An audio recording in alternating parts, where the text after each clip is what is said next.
hard to believe a sporting event can be so impactful as to predict the rise and fall of the stock market.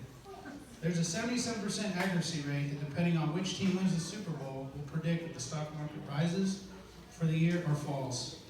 In America's 240-year history, there have been only 51 Super Bowl games played. Yet the Super Bowl is the single most watched sporting event in the history of Western civilization. I remember seeing my first Super Bowl game when I was 9 years old, sitting on my couch. The most memorable Super Bowl for me, though, was Super Bowl 25. My father was away fighting in the Persian Gulf War, and Whitney Houston sang the Star-Spangled Banner. It helps to be a football fan, but you don't have to be to enjoy the Super Bowl and all its wonder. Today, I would first like to introduce you to two football leagues, the National Football League, NFL, and the American Football League, AFL. Secondly, why and how the two leagues merged to make one single league, and how the merger gave us the Super Bowl. Lastly, I will share with you the entertainment surrounding the Super Bowl.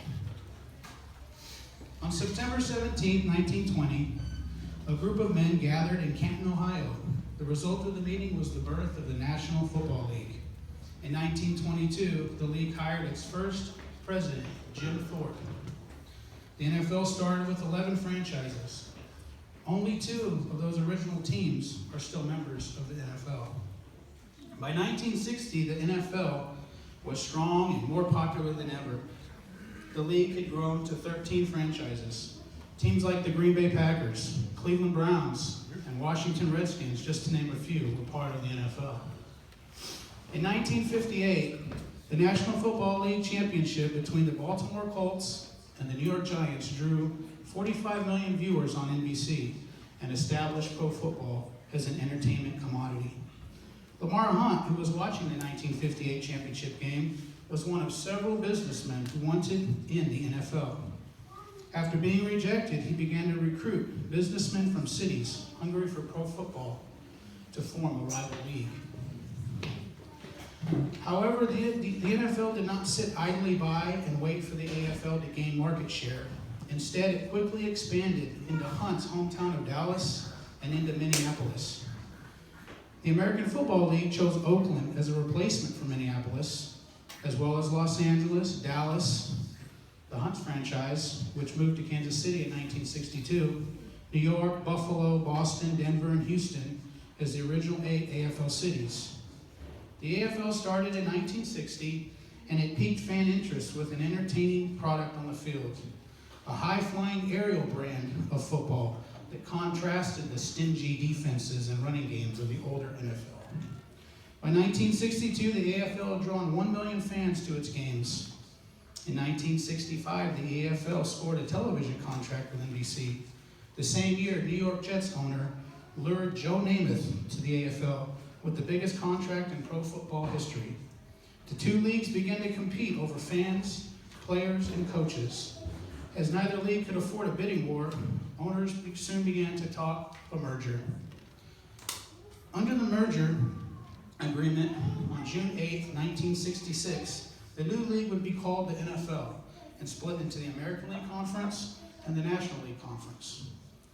Now that the two leagues had merged, another challenge had arisen: what to call the game that would match the NFC and the NFC conference winners. Lamar Hunt, owner of the Kansas City Chiefs, would coin the phrase Super Bowl for the championship matchup.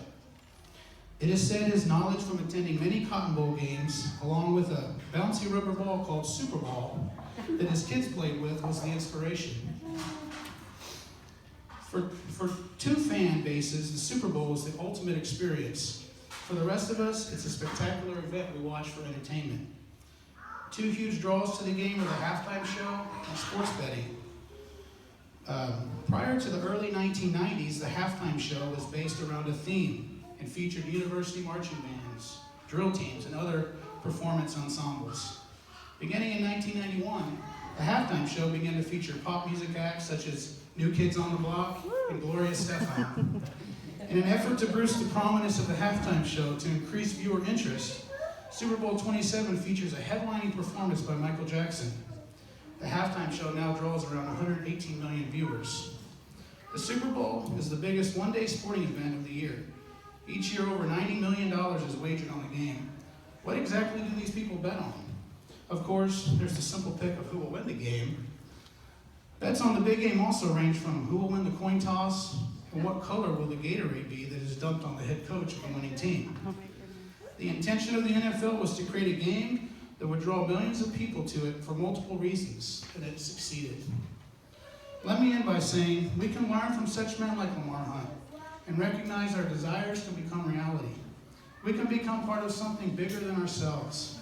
I believe that was and is what continues to make the Super Bowl super.